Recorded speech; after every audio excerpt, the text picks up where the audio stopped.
Dia melirik ke arah pintu kamar yang tadi tidak ditutup dan sekarang sudah tertutup. Tentu saja, Bella sedang berpikir bagaimana caranya keluar untuk mencari pertolongan dari tetangga. Namun, suara bariton dari Leo malah membuatnya semakin frustasi dan lemas seketika. Berteriak saja sekencangnya, wanita murahan. Aku akan membuatmu semakin dipermalukan. Apa kamu tidak sadar penampilanmu saat ini? Yang ada, semua orang akan menghinamu seorang pelacur. Leo sudah bangkit dari ranjang dan berjalan ke arah Bella dengan tersenyum. Bella yang merasa ketakutan tidak jadi berteriak karena membenarkan perkataan dari Leo. Dia buru-buru masuk ke dalam kamar mandi untuk melindungi dirinya dengan mengunci pintu dari dalam. Namun, belum sampai dia mengunci pintu, tangan kuat Leo menahan pintunya. "Dasar pria brengsek!"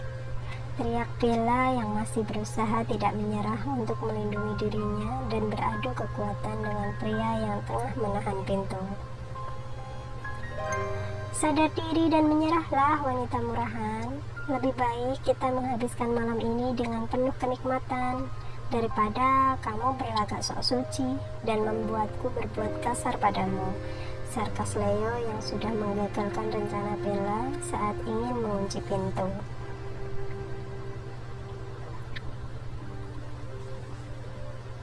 Bella terdorong ke belakang dan membuat tubuhnya terhempas ke dinding. Tentu saja dia meringis kesakitan. Namun di saat yang bersamaan, ia mendengar suara bariton dari pria yang sangat dikenalnya tengah mengetuk pintu dan memanggil-manggil namanya.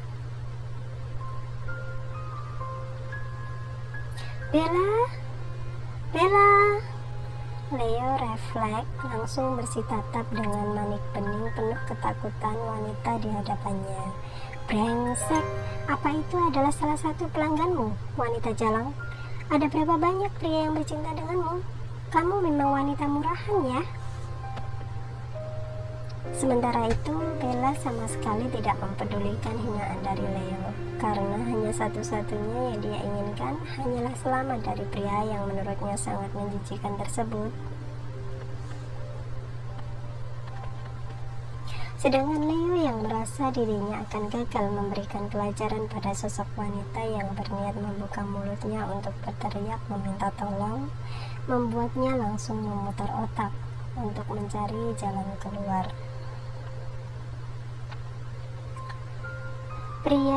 Pada akhirnya Leo menemukan jalan keluar, dan hal pertama yang dilakukannya adalah mengunci pintu kamar mandi dan melepaskan satu persatu kancing kemejanya.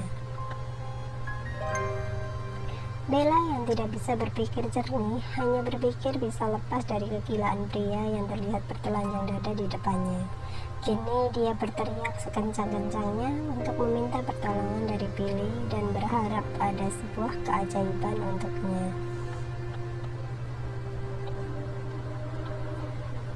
"Billy, tolong aku, dobrak pintunya, tolong aku, ada pria bajingan di sini."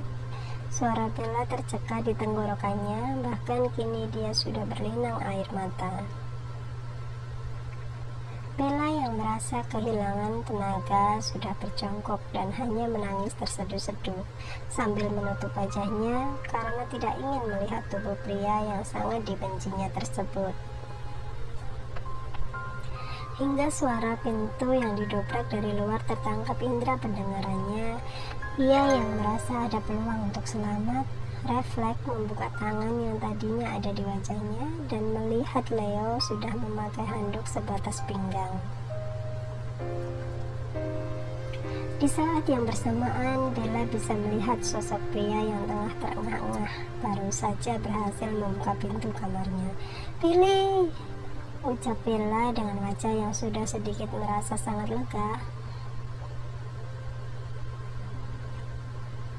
Billy yang melihat pemandangan di depannya merasa semakin kesal saat bersitatap dengan pria yang kini tengah tersenyum menyeringai ke arahnya. Refleks, dia langsung mengarahkan tinjunya pada wajah tampan tersebut. "Bajingan!" Sementara itu, Leo yang tidak melawan masih tersenyum saat sudut bibir sebelah kirinya robek. "Kau mengganggu kami yang sedang bercinta."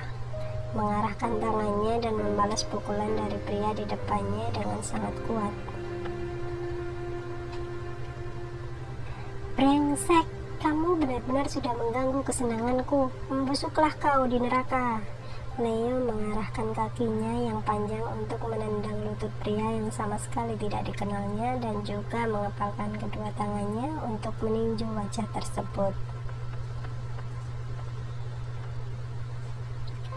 Beberapa saat kemudian, suasana di dalam kamar Bella benar-benar sangat panas saat terjadi perkelahian hebat antara Leo yang berpenampilan setengah telanjang dan Billy yang terlihat murka saat melihat Bella hanya menggunakan handuk sebatas dada di tubuhnya.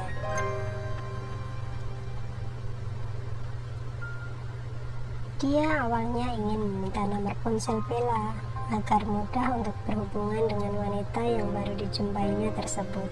Namun, semuanya gagal setelah melihat ada sosok pria di kamar Bella, sehingga saat dia mengetuk pintu dan tidak ada jawaban, membuatnya curiga. Pada awalnya, Billy ingin pergi karena tidak ada jawaban. Tetapi beberapa saat kemudian, terdengar suara samar-samar seperti suara teriakan dari Bella. Dia langsung mendobrak pintu karena merasa khawatir. Alhasil, perbuatannya itu mengundang perhatian beberapa warga sekitar yang langsung datang ke kontrakan tersebut. Saat berhasil, ia langsung memberikan sebuah pelajaran pada Leo yang juga melawannya. Sedangkan beberapa orang yang datang melerai pertikaian di antara keduanya. Saat ini, kontrakan Bella sudah dipenuhi oleh beberapa orang yang menjadi saksi dari pertikaian dua orang tersebut. Bahkan tanpa malu, Leo masih menggunakan handuk sebatas pinggang yang menampakkan tubuh six-pack-nya dan menghubungi kakak tirinya agar segera datang.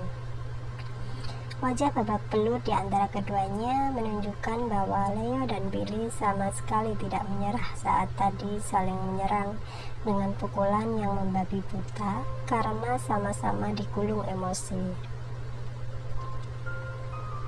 Leo menghapus darah di sudut bibirnya sebelah kiri dan menatap kesal Billy. "Sebenarnya apa urusanmu ikut campur pada kesenanganku? Kami sedang bersenang-senang, tetapi kau tiba-tiba mengacaukan semuanya." "Dasar pria brengsek, tidak tahu malu. Pakai bajumu, bajingan!" teriak Billy yang merasa sangat murka pada pria yang sama sekali tidak punya malu saat ketahuan berbuat gila oleh para warga. Sementara itu, Bella yang merasa sangat syok karena sangat malu pada para tetangga, membuatnya mengunci diri di kamar mandi dan tidak mau keluar. Tentu saja, saat ini dia berjongkok di lantai dan membenamkan wajahnya sambil menangis terseduh-seduh karena mengalami hal paling memalukan sepanjang sejarahnya. "Kenapa nasibku seperti ini? Aku benar-benar sudah tidak punya muka lagi di depan orang-orang. Aku harus segera pergi dari sini dan mencari tempat lain untuk tinggal. Atau aku kembali saja ke kampung halamanku di Jawa agar tidak bertemu dengan pria gila itu lagi," lirih Bella di dalam hati.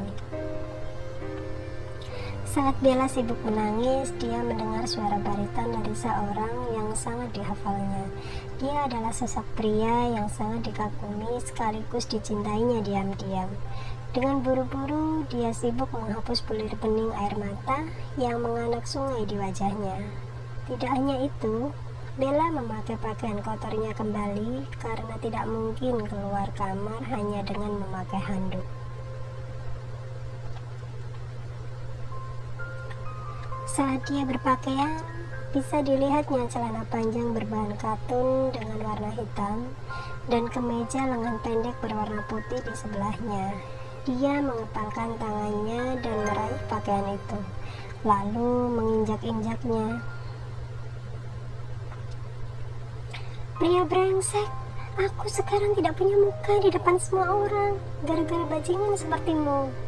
Dengan sangat marah, Bella sudah membuat pakaian yang awalnya sangat licin itu menjadi sangat mengenaskan di kamar mandi karena terlihat kusut akibat perbuatannya. To be continue.